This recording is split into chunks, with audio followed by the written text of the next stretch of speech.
2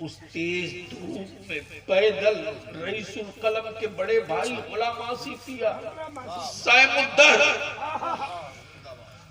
بریلی شریف حاضر ہوئے. میرے مفتی اعظم فتویٰ لکھ رہے تھے. حضور فیض العارفین فرماتے ہیں حضرت آپ کا ارشد القادری غائب ہو گیا.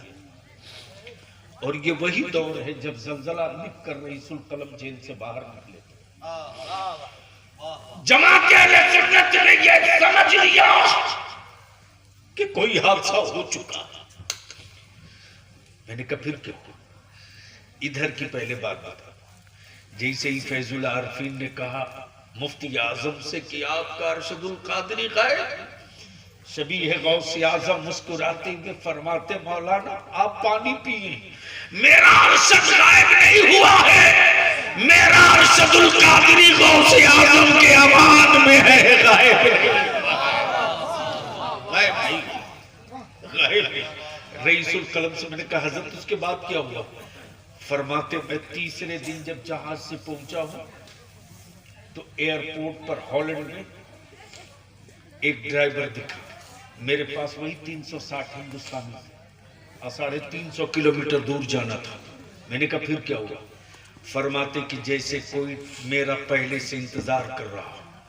جیسے ہی گیا شکل و صورت دیکھا. میں نے کہا آپ سورینام بوم جائیں گے کتنا دور ہے؟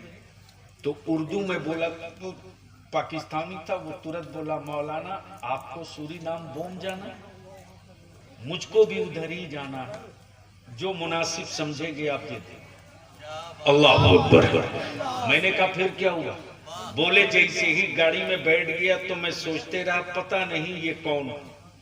لیکن ڈرائیور بولا مولانا راستے میں میرا گھر ہے، آپ بھی سفر سے آ رہے ہیں، میں بھی کھانا نہیں کھایا ہوں، اگر آپ اجازت دیں تو تھوڑی دیر رک کر کھانا کھا لیں پھر ساتھ چلیں. علامہ نے کہا چلیں.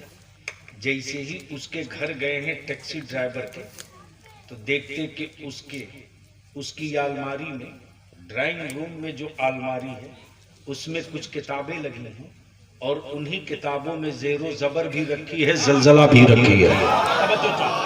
میں نے کہا پھر کیا ہوا؟ پھر کیا ہوا؟ رئیس القلم فرماتے کہ کھانا اور ظہر کے بعد جب ہم گاڑی میں بیٹھ گئے تو عصر کے وقت ہم پہنچے. ٹیکسی کا ڈرائیور بولتا مولانا آپ ہندوستانی ہیں، آپ مولانا ارشد القادری کو جانتے ہیں؟ آپ مولانا ارشد القادری کو جانتے ہیں؟ میں نے کہا آپ نے کیا جواب دیا؟ رئیس القلم بچوں کی طرح ہچکیاں لیتے فرماتے بیٹا میں نے اپنے کو چھپا لیا، میں نے نہیں بتایا کہ میں ہی ارشد القادری ہوں. کہیں ایسا نہ ہو کہ وہ سوچ لے کہ مولانا کرایہ کم کرانے کے لیے اپنے کو ارشد القادری بننا ہے. میں نے اپنا نام نہیں بتایا. لیکن جیسے ہی سورینام بوم کی جامع مسجد کے پاس میری ٹیکسی پہنچی ہے، عصر کی جماعت ختم ہوئی تھی اور قاری اسماعیل صاحب مبارک پوری جن کی دعوت پہ میں جا رہا تھا، جیسے ہی مجھ کو دیکھے ہیں ویسے ہی وہاں سے نعرہ لگانے لگے علامہ ارشد القادری زندہ باد. میں نے کہا اس کے بعد کیا ہوا؟ فرماتے ڈرائیور مجھ کو پکڑ لیا، کہنے لگا مولانا آپ نے میرے ساتھ اچھا نہیں کیا، مجھے کیا پتا کہ میں انہی کو اپنے گھر میں مہمان بنایا ہوں جن کی کتابیں پڑھنے کے بعد میں نے بریلی کے امام احمد رضا کو جانا ہے، اور آج اسی کتاب کی برکتوں سے میرا بچہ بولتا ہے الصلاۃ والسلام علیک یا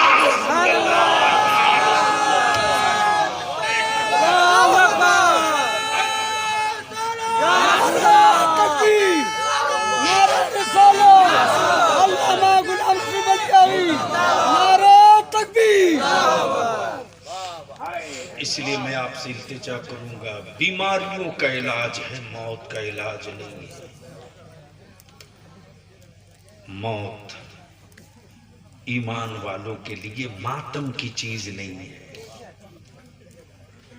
اور لکھ لو جس کے لیے تم نہ جانے کیا کیا کرتے ہو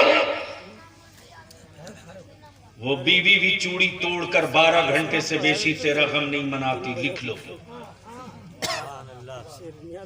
جس بیٹے کے لیے تم نہ جانے کیا کیا کرتے ہیں، وہ بیٹا بھی دفن تک ہی چہرہ گرا کے رہتا ہے، اس کے بعد کچھ نہیں۔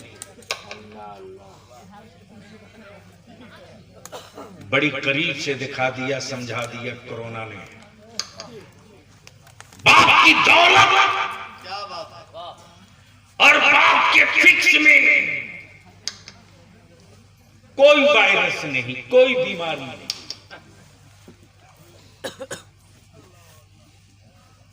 لیکن ڈاکٹر نے کہہ دیا کورونا سے موت ہو گئی تو بیٹا اتنا ناہنجار کہ باپ کو غسل دینے کو بھی تیار نہیں۔ سلام کر اپنے علماء کو، ارے ہاتھ دھو کر بھی اپنے عالموں کا۔ بیٹا چھوڑ دیا، بھائی چھوڑ دیا، لیکن میرے عالموں نے اس کی پرواہ نہ کی کہ اگلے کی موت کورونا سے ہوئی ہے، مجھے بھی ہو جائے گا۔ ایمان عالم کا یہ تھا کہ موت برحق ہے، ہوگی تو آئے گی، لیکن موت کے ڈر سے میں کسی ایمان والے کو غسل نہ دوں، یہ ممکن نہیں ہے، یہ ممکن نہیں۔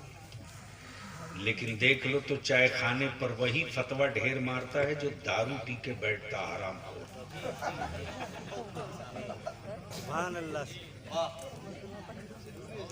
اس لیے اپنی حد میں رہو، اور حد اسی وقت سمجھ میں آئے گی جب تم اپنے کو سچا اسلام والا بناؤ گے، اور سچا اسلام والا اسی کو ہم مانتے ہیں۔ یہ اسلام مانتا ہے جو نبی والا، جو رسول والا۔ اس لیے آخر میں یہی التجا کرتے ہوئے کہ ماں نے کعبہ دیکھا نہ دیکھا، ماں نے گنبد خضرا دیکھا نہ دیکھا، لیکن بیٹے کی ناک کی برکتوں سے نہ جانے کتنے لوگوں نے تصور میں مصطفیٰ کا روضہ بھی دیکھ لیا ہے، کعبے کا جلوہ بھی دیکھ لیا ہے۔ اس لیے جناب دل حبیب اللہ بابو، میں تو بس اتنی سی بات جانتا ہوں، کہیں رہو کسی حال میں رہو، ارے 4 کل 1 سورہ فاتحہ میں ٹائم نہیں کتنا لگتا، 4 کل 1 سورہ فاتحہ میں ٹائم ہی کتنا لگتا۔ جہاں رہو وہیں سے ایصال ثواب کرتے رہو۔ اللہ تبارک و تعالی نبی کریم کی ناک کی برکتوں سے حبیب اللہ بابو کی والدہ کو، ان کے خاندان کے مرحومین کو کروٹ کروٹ جنت عطا فرمائے۔ وآخر دعوانا ان الحمد للہ۔